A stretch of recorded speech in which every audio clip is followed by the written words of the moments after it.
Good morning everyone. आपने Hindi reader का 1 chapter complete हो गया आपका। आई थिंक सभी का कंप्लीट हो गया होगा, रिटन में भी और ओरल भी। अब आ जाइए हिंदी ग्रामर पे। ये आपकी हिंदी ग्रामर की बुक है। इसका फर्स्ट चैप्टर है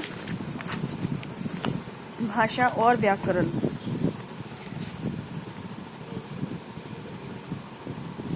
भाषा, ये देखिए, भाषा वाणी को व्यक्त करती है। भाषा क्या करती है? भाषा हमारी जो हम बोलते हैं उसको सामने वाले को व्यक्त करती है, मतलब सामने वाले को बताती है कि हमने क्या बोला है। यहाँ देखिए, जैसे ये दोनों आपस में बात कर रहे हैं, एक स्टूडेंट और टीचर की आपस की टॉकिंग है, जो आपस में बातें कर रहे हैं। तो ये एक भाषा का कौन सा रूप है? ये है भाषा का मौखिक रूप। जैसे इसमें देखिए, मास्टर जी और बच्चे के बीच में क्या बातें हो रही है, ये पढ़िए आप। ये सारा आप पढ़ेंगे तो इसमें आप इन दोनों के बीच की टॉकिंग में आपको पता लगेगा कि दोनों आपस में क्या बातें कर रहे हैं। ठीक है, अब नीचे आइए। जैसे ये देखिए, राहुल ने मास्टर जी को अपनी बात कही, मास्टर जी ने उसकी बात समझी। राहुल ने मौखिक रूप से अपनी बात कही। तो राहुल ने जब अपनी कोई बात मास्टर जी को समझाई थी, तो वो मास्टर जी ने कैसे समझी? मतलब उन्होंने उस बात को उनको वर्बली समझाया, यानी कि मुंह से समझाया, लिख के नहीं समझाया ना। तो वो चीज़ हो गई आपकी मौखिक भाषा। जैसे देखिए, अध्यापक ने श्यामपट्ट पर लिखा, छात्रों ने श्यामपट्ट पर लिखा हुआ पढ़ा और समझा।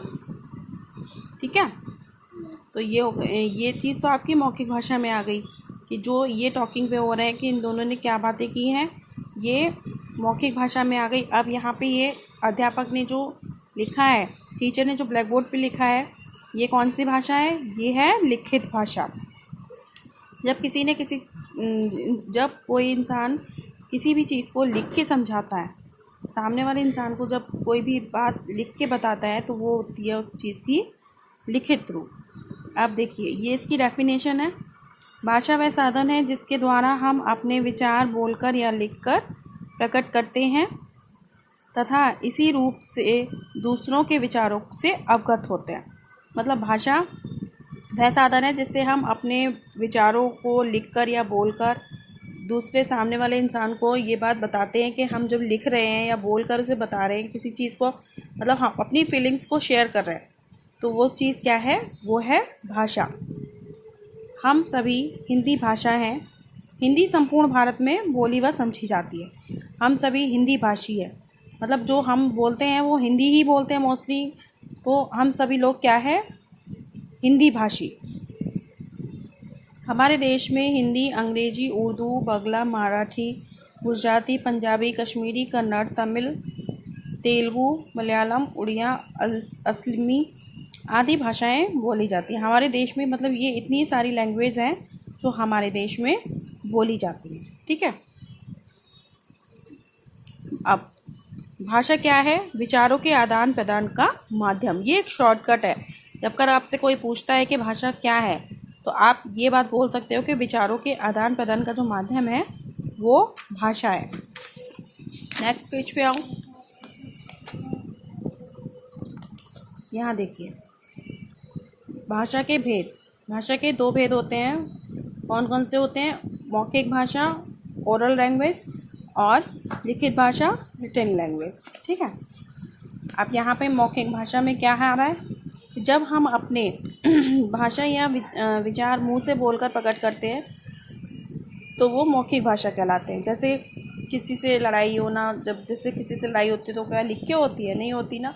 वाद विवाद करना, बातचीत करना, भाषण देना, कहानी सुनाना, तो ये सब वर्बली होता है, मुंह से बोल के बताया जाता है। तो ये होता है हमारा मौखिक रूप। और लिखित भाषा, अपने भाषा या विचारों को लिखकर प्रकट करने से भाषा का जो रूप दिखाई देता है उसे हम भाषा कहते हैं, लिखित भाषा कहते हैं। जैसे पत्र, जैसे हम किसी को लेटर लिखते हैं, लेख लिखते हैं, पुस्तक लिखते हैं, समाचार पत्र आदि पढ़ते हैं। पुस्तक, जैसे इस समय मैं आपको बुक पढ़ा रही, तो ये लिखित है ना, इसमें लिखा हुआ है, वही चीज़ आप पढ़ रहे हो। न्यूज़पेपर आप पढ़ते हो तो उसमें भी लिखा हुआ ही पढ़ते हैं। इसी तरीके से भाषा को समझना होता है। लिखित भाषा का महत्व। लिखित भाषा का महत्व क्या है? विश्व का अधिकांश महत्वपूर्ण कार्य लिखित भाषा में ही होता है। मतलब जो दुनिया में सबसे ज़्यादा काम होते हैं, अधिकांश काम, मोस्टली काम लिख के ही होते हैं। भाषा का लिखित रूप सदियों तक बना रहता है। हमारा प्राचीन साहित्य भाषा के लिखित रूप द्वारा ही सुरक्षित रहा है। मतलब जो लिख कर रखा जाता है वो काफ़ी टाइम तक हमारे पास सेफ रहता है। इसमें क्या बताया गया है कि हमारा प्राचीन साहित्य भाषा के लिखित रूप से ही सुरक्षित रह सका। प्राचीन साहित्य का मतलब जैसे रामायण हुई, महाभारत होती है, गीता होती है, ये चीज़ें लिख के ही तो रखी थी ऋषि मुनियों ने, तभी तो आज हमारे पास हैं। अगर वो लिख के नहीं रखते, हमें सिर्फ मुंह से समझा के चले जाते, तो फिर हमें याद नहीं रहता ना। इसी तरीके से जो लिखा हुआ है वो हमारे पास सुरक्षित रहता है। यदि भाषा का लिखित रूप न होता तो आज हम अपने प्राचीन साहित्य तथा संस्कृति को जानने तथा अध्ययन करने से वंचित रह जाते। तो वही चीज़ मैंने आपको बताई ना अभी, जैसे गीता है, भगवत गीता है, रामायण है, ये चीज़ें हम लिखी हुई हैं, उसी को तो देखते हैं। कोई ऋषि मुनि अब हमें बताने तो नहीं आ रहे ना। अगर हमें बताने आते तो हम इस चीज़ को कब भूल चुके होते। लेकिन ये चीज़ हमारे पास लिखी हुई रखी है, इसलिए हम इसको पढ़ सकते हैं। पढ़ के हम ये जान सकते हैं कि इसमें पहले क्या हुआ था। तो ये है लिखित भाषा का महत्व। मतलब किसी चीज़ को लिख कर अगर हम अपने पास रखेंगे तो वो हमारे पास सेफ रहेगी। ठीक है। अब आ जाओ राष्ट्रीय भाषा। कोई भाषा विकसित होते होते जब इस स्थिति में पहुंच पाती है कि संपूर्ण राष्ट्र का अधिकांश लोग दैनिक जीवन में उसका व्यवहार करने लगते हैं, वह भाषा राष्ट्रीय भाषा के स्थान ले लेती है। मतलब जब कोई भाषा हम यूज़ करते करते वो भाषा इतनी कंपलसरी हो जाती है कि हम उसका डेली में यूज़ करने लगते हैं। जैसे हम बातें करते हैं आपस में, तो हम हिंदी में ही बात करते हैं ना, तो वो हमारी राष्ट्रीय भाषा ही कहलाती है।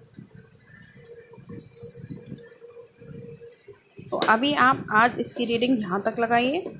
कल मैं इसका आगे का चैप्टर आपको रीड कराऊँगी। ओके बेटा, ठीक।